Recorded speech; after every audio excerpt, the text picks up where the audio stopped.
자, 오늘 이 새벽에 하나님께서 우리에게 주시는 하나님 말씀은 에베소서 2장 1절에서 10절까지 말씀입니다. 제가 봉독해 올리도록 합니다. 그는 허물과 죄로 죽었던 너희를 살리셨도다. 그때 너희는 그 가운데 생하여 이 세상 풍조를 따르고 공중의 권세 잡은 자를 따랐으니 곧 지금 불순종의 아들들 가운데서 역사하는 영이라. 전에는 우리도 다 그 가운데서 우리 육체의 욕심을 따라 지내며 육체와 마음에 원하는 것을 하여 다른 이들과 같이 본질상 진노의 자녀였더니 긍휼이 풍성하신 하나님이 우리를 사랑하신 그 큰 사랑을 인하여 허물로 죽은 우리를 그리스도와 함께 살리셨고 너희는 은혜로 구원을 받은 것이라.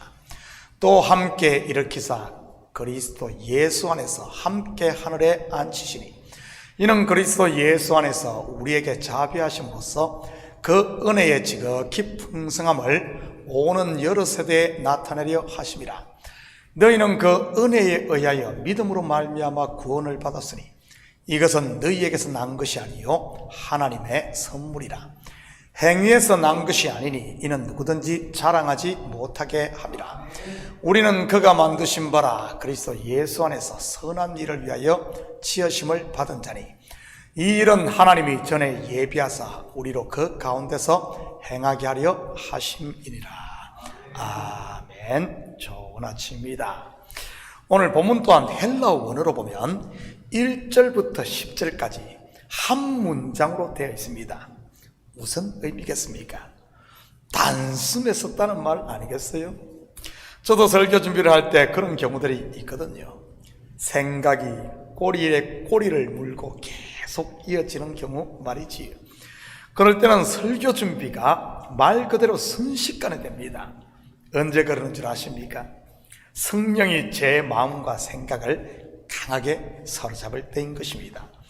그런데 본문은 우리말로 번역을 하다 보니 10절로 나누어 놓았습니다. 그렇지 않으면 이해하기가 힘들어서 아마 그랬을 것입니다. 같이 살펴보면서 에베소 교회 성도를 향한 바울의 마음, 곧 하나님의 마음을 같이 공부해 보도록 하겠습니다. 1절입니다. 그는 허물과 죄로 죽었던 너희를 살리셨도다. 사실 헬라어로 보면 그는 이라는 주어가 없습니다. 해석에 도움을 위해 넣었는데 여기에 그는 4절 긍휼에 풍성하신 하나님이 원래 주어인 것입니다. 허물과 죄로 죽었던 완료형으로 되어 있고요. 죽어가던 너희가 아닌 죽었던, 곧 이미 죽었다는 말입니다. 여러분, 죽었던과 죽어가던 아니면 거의 죽었던의 차이가 무엇입니까? 죽었던은 가능성 제로를, 죽어가던은 그래도 약간의 소망이 있음을 말합니다. 이 둘은 비슷한 것 같지만 완전히 다른 것입니다. 가능성 제로와 1%의 가능성이라도 있는 것 말이지요. 아브라함과 사라가 그러지 않았습니까? 아브라함의 나이 99세, 사라의 나이 89세가 되기 전까지는 그래도 그들에게는 가능성이 있었습니다. 비록 수십 년간 아이가 생기지 않았지만 말이지요. 그런데 그 나이 되었을 때 어떻습니까? 사라의 나이 89세가 되었을 때 그의 경수는 끊어졌고 아브라함은 할례를 받습니다. 이것은 가능성 제로의 상태가 되었음을 의미하는 것이지. 그때 어떤 일이 일어납니까? 사라가 잉태를 합니다. 바로 하나님의 전적인 은혜로 되었다는 말이지. 저와 여러분의 상태가 바로 죽었던, 곧 가능성 제로였다는 말입니다. 소망이 없는 자 말이지. 물론 여기서 말하는 죽었던은 육신의 죽음을 말하는 것이 아닌 영의 죽음을 말하는 것이고요. 그런 우리를 하나님께서 살리셨던 것입니다. 2절 3절입니다. 그때 너희는 그 가운데서 행하여 이 세상 풍조를 따르고 공중의 권세 잡은 자를 따랐으니 곧 지금 불순종의 아들들 가운데서 역사하는 영이라. 전에는 우리도 다 그 가운데서 우리 육체의 욕심을 따라 지내며 육체와 마음에 원하는 것을 하여 다른 이들과 같이 본질상 진노의 자녀이었더니, 이것을 통해 알 수 있는 것이 무엇입니까? 예수 그리스도를 믿음으로 거듭나지 않은 상태에 있는 사람들의 실상인 것입니다. 누구의 지배 아래에 있다는 말입니까? 공중의 권세 잡은 자, 불순종의 아들들 가운데서 역사하는 영, 누구죠? 바로 사탄 또는 마귀인 것입니다. 이들의 가장 큰 특징이 뭐죠? 불순종인 것입니다. 바로 하나님의 말씀에 대한 불순종 말이지. 그러니 이들이 가장 싫어하는 사람, 대적 1호는 말씀을 전하는 사람인 것이고요. 복음서에서도 그러지 않았습니까? 불순종의 아들들, 거짓의 아비 마귀의 자식들, 누구입니까? 바리새인들과 서기관들입니다. 그들이 누구를 대적하던가요? 하나님의 말씀을 전하는 예수 그리스도인 것입니다. 사도행전에도 보면 끈질기게 말씀 전하는 사도 바울을 대적한 무리가 있지 않습니까? 바로 유대인들 말이지요. 히브리어로 대적자란 말이 바로 사탄인 것이고요. 전에는 우리도 무슨 말입니까? 사도 바울과 그의 동역자들을 말하는 것 아닙니까? 두기고라든지 누가와 같은 사람들 말입니다. 대표적으로 사도 바울도 예수님을 만나기 전에는 어땠습니까? 바로 이 대적자 아니었습니까? 하나님께서 아들의 피로 값주고 산 성도들과 교회를 박해했으니까요. 본질상 진노의 자녀였더니 죽었던 자라는 말입니다. 누구나 다 죽었던 자였습니다. 왜냐하면 의인은 없나니 하나도 없으니까요. 4절 5절입니다. 긍휼이 풍성하신 하나님이 우리를 사랑하신 그 큰 사랑을 인하여 허물로 죽은 우리를 그리스도와 함께 살리셨고 너희는 은혜로 구원을 받은 것이라. 드디어 주어가 나오네요. 주어가 바로 긍휼이 풍성하신 하나님이. 여기서 긍휼이란 단어에 가장 적합한 히브리어가 무엇인 줄 아십니까? 물론 헤세드도 긍휼로 번역이 되기도 합니다. 그런데 헤세드는 긍휼뿐만 아니라 자비, 사랑, 인자, 은혜 등 많은 뜻을 가지고 있지. 긍휼에 딱 맞는 히브리어를 찾는다면 바로 라함입니다. 이 라함에서 파생된 단어가 레헴인데, 이 레헴은 어머니의 태, 자궁이라는 뜻입니다. 이것을 통해 우리는 긍휼이 무엇인지를 좀 더 구체적으로 알 수 있지. 바로 어미가 자기 태에서 나온 자식을 품는 마음이 바로 긍휼이라는 사실을 말이지. 이것은 무엇을 말하는 것이겠습니까? 저와 여러분을 향한 하나님의 긍휼, 그 마음을 이야기하는 것 아니겠어요?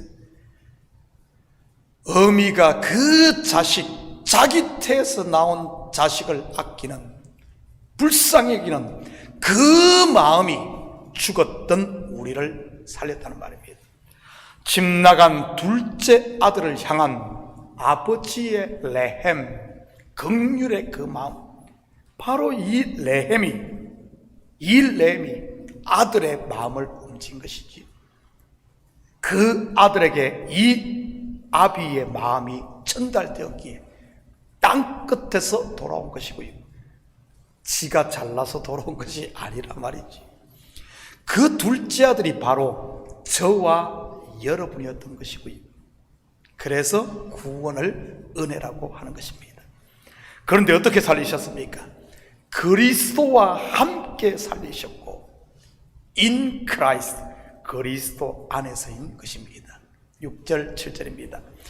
또 함께 일으키사 그리스도 예수 안에서 함께 하늘에 앉히시니, 이는 그리스도 예수 안에서 우리에게 자비하심으로써 그 은혜의 지극히 풍성함을 오는 여러 세대에 나타내려 하심이라. 여러분, 1장부터 계속 빠지지 않고 반복되고 있는 단어가 있는데 무엇인 줄 아십니까? 바로 그리스도 안에서입니다. 그렇다면 여러분은 한번 자신에게 질문해 보시기 바랍니다. 나는 지금 in Christ, 그리스도 안에 있는가라고 말이지. 지금 우리에게 그리스도 안에 있다는 의미가 무엇이겠습니까? 그리스도 안에서 구원받은 성도인 우리에게 말이지. 여러분, 교회의 머리가 누구입니까? 예수 그리스도인 것입니다. 그렇다면 그리스도 안에 있다는 의미는요, 교회의 머리요 몸인 교회 공동체와 연합되어 있다는 말입니다. 그리고 이렇게 연합되어 있다는 말은 교회의 권위와 질서에 순종한다는 말이고요. 혼자만 옳고 잘났다고 우기며 독불 장군처럼 행동하지 않고 말이지. 저는 우리 식구들이 교회 공동체와 연합 하나됨으로 그리스도 안에 있는 이런 복들을 누릴 수 있기를 축복합니다. 8절 9절입니다.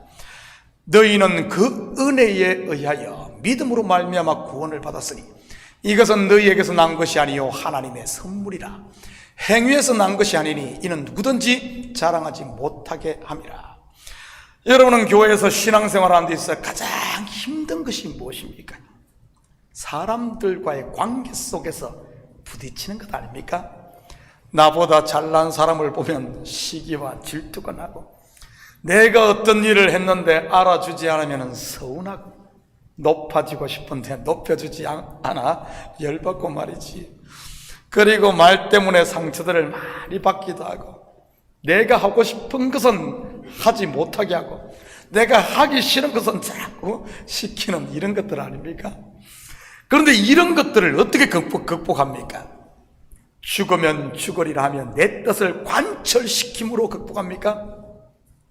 그런데 교회에서 이런 것들이 관철되던가요? 아닙니다. 그렇다면 어떻게 극복합니까? 바로 내려놓음인 것입니다. 다르게 말하면 자기를 부인함으로 말이지. 이것을 통해 배우는 게 무엇입니까? 바로 구원은 나에게서 난 것이 아닌 하나님의 은혜임을 알게 되는 것입니다. 내가 관철시키고 이루는 것이 아닌 하나님께서 이루신 일을 나를 내려놓고 받아들임 믿음으로 말이지. 이런 진리를 교회 생활 곧 공동체를 통해 배우며 머리로 알던 것을 마음으로 깨닫게 되는 것이고요. 은혜로 구원받았다는 것은 초신자도 다 아는 사실입니다. 그런데 그 알미, 그 지식이 가슴에 삶이 되기까지는 반드시 이 교회 공동체를 통해 깨지고 내려놓고 부인됨으로 체득해야 하는 겁니다. 끊임없이 자기를 부인함을 통해 말이지. 그래서 교회에 크고 작은 시험들이 있는 것이고요. 바로 이 구원의 비밀, 은혜라는 진리를 가슴으로 알아 영원히 하나님의 나라에서 그분을 찬송하게 하기 위해서 말입니다. 10절입니다. 우리는 그가 만드신 바라 그리스도 예수 안에서 선한 일을 위하여 지으심을 받은 자니 이 일은 하나님이 전에 예비하사 우리로 그 가운데서 행하게 하려 하시리라. 만드신 바라 할 때 만들다는 헬라가 포이에마입니다. 이 포이에마에서 영어 포임, 즉 시라는 단어가 나왔고요. 마치 하나님께서 시를 짓듯이 우리를 만들어가고 있다는 말입니다. 토기장이가 토기를 빚어 가듯이 말이지. 우리 사람도 그렇게 해서 사람다운 사람이 되지 않습니까? 아이를 낳고 수십 년에 걸쳐 만들어가는 과정을 통해 먹이고 입히고 그리고 가르쳐서 사람 만들지 않나요? 예수 안에서 선한 일을 위하여, 여기서 선한 일이 무엇이겠습니까? 바로 하나님의 영광을 드러내고 그의 찬송이 되는 것입니다. 그 가운데 행하게 하려 바로 은혜와 평강의 하나님의 나라를 누린 것이고요. 하나님이 우리를 낳으시고 예수 안에서 낳으시고 여러분 지금도 만들어 가실 때 젖을 먹이고 밥을 먹이고 옷을 해 입히고 그리고 교육을 통해 만들어 가실 때 어떻게 하면 그분의 뜻에 가장 합당하게 평탄하게 만들어지겠습니까? 바로 그분의 손에 나를 맡기는 것, 말씀에 순종하는 것 아니겠어요? 사랑하는 성도 여러분, 오늘 하루도 하나님의 선하신 손을 의지하고 그분께 우리 자신을 맡김으로 이제는 하나님의 나라를 마음껏 누리며 하나님의 멋진 작품으로 멋진 시로 지어지는 이런 복된 하루 되기를 예수님의 이름으로 축복합니다. 같이 기도합니다.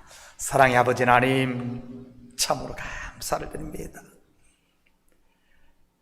우리를 오늘도 만들어 가시는 주님, 우리에게 불순물이 있다든지 돌멩이가 있다면 하나씩 골라내 주시고 주님이 원하시는 최고의 작품, 선하신 덕으로 아버지는 만들어지길 원합니다. 그래서 때로는 아프고 때로는 힘든 과정이 있사오나 하나님, 우리 성도를 하나님의 선하신 손을 믿고 그분께 나를 의지함으로 아버지나 내 뜻이 아닌 하나님의 뜻이 우리를 통해 이루어지게 도와주시옵소서. 그래야 하나님이 원하시는 온전한 하나님의 찬송이 되는 저희들 되게 하시고 아버지 하나님, 그리함으로 말미암아 이 땅의 삶이 비록 광야와 같다 할지라도 독수리 등에 엎여 사는 구름 기둥과 불 기둥의 인도를 받는 저희들에게 도와주시옵소서.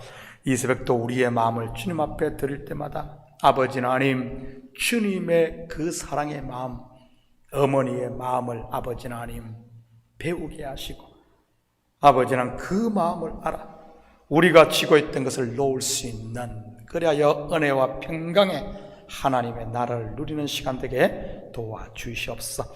감사드리며 예수님의 이름으로 기도드립니다. 아멘.